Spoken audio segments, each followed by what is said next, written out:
Welcome back. For families whose loved ones are still being held hostage by Hamas, the last year has been one long nightmare. Currently, around 100 hostages remain in Gaza. Several of them are Americans. One of them is Sagui Dekel-Chen. He is a 36-year-old father of 3. 1 year ago, he helped to warn neighbors of the attack before joining local security to push back against Hamas. Let's bring in Sagui's father, Jonathan Dekel-Chen. Thank you so much for being here today. I can only imagine what the last year has been like for you. So tell me what marking October 7th means to you today and what your message is to the world. Well, first, thank you for having me and helping us to keep the issue in front and center in the media and public awareness. For us, time stopped. Normal time stopped 1 year ago on October 7th, 2023. And it will really only begin again when all 101 of the hostages are released.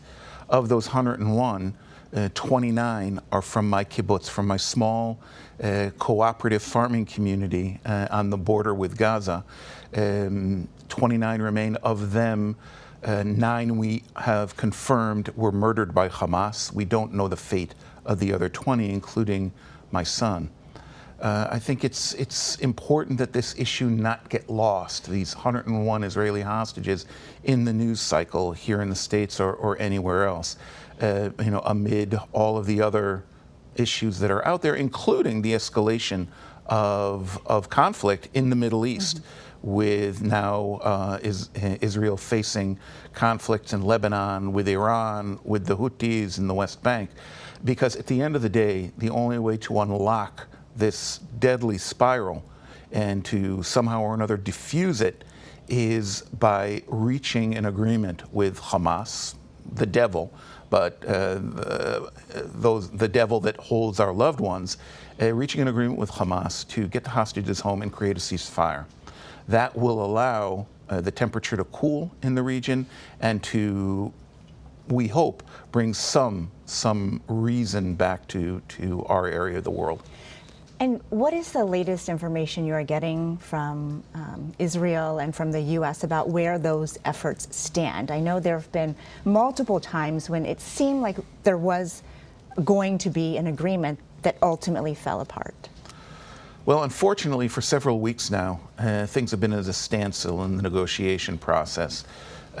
Depending on who you ask, you would hear that simply Hamas is not willing to negotiate in good faith. The U.S., together with the other intermediaries, Qatar and Egypt and perhaps Turkey on the side, put forward a bridge agreement that was agreed upon by Israel, and Hamas simply refused several weeks ago. And that, I think, took the wind out of the sails of the intermediaries, and I think there's now a reevaluation of what approach to take to get Hamas to yes. The dilemma, of course, is that every day, every hour, that the hostages who still might be alive will be able to survive, and that we would be able to recover the bodies of those who have already been murdered. The clock has been ticking for some time, and the only hostages that Israel's been able to recover in recent months are those who have already been murdered.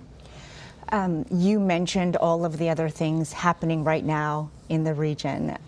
Prime Minister Netanyahu has received some criticism for not putting enough focus on reaching a deal. Is there more that he could be doing, in your view?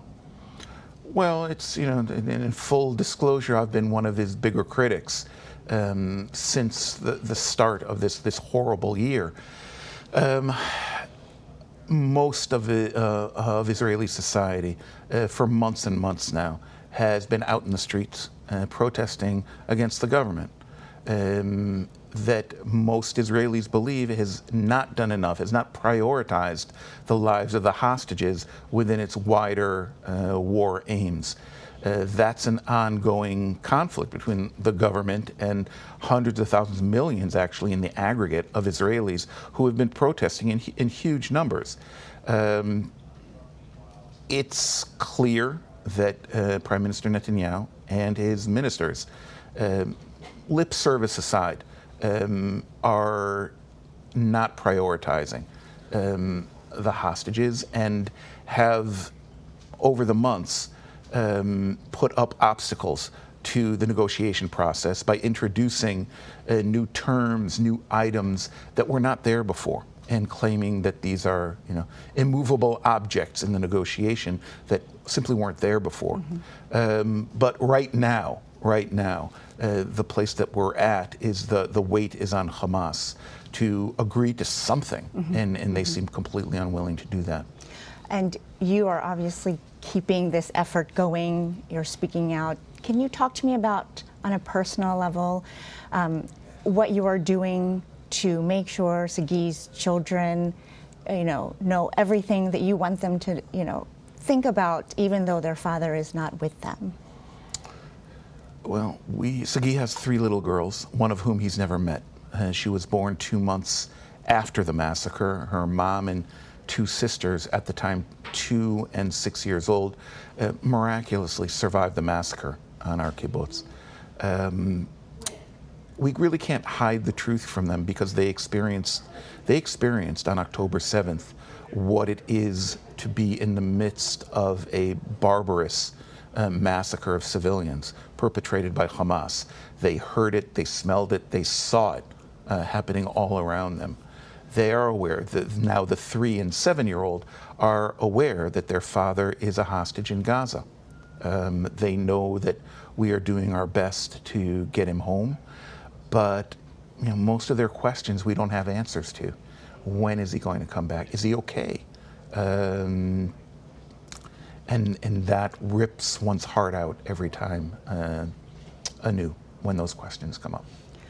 And I'm so sorry again, and we will continue to cover this story and try to get the answers to so many of those questions. But thank you for your time, for being so gracious. And we have Sagui in our thoughts always. Thank you so much.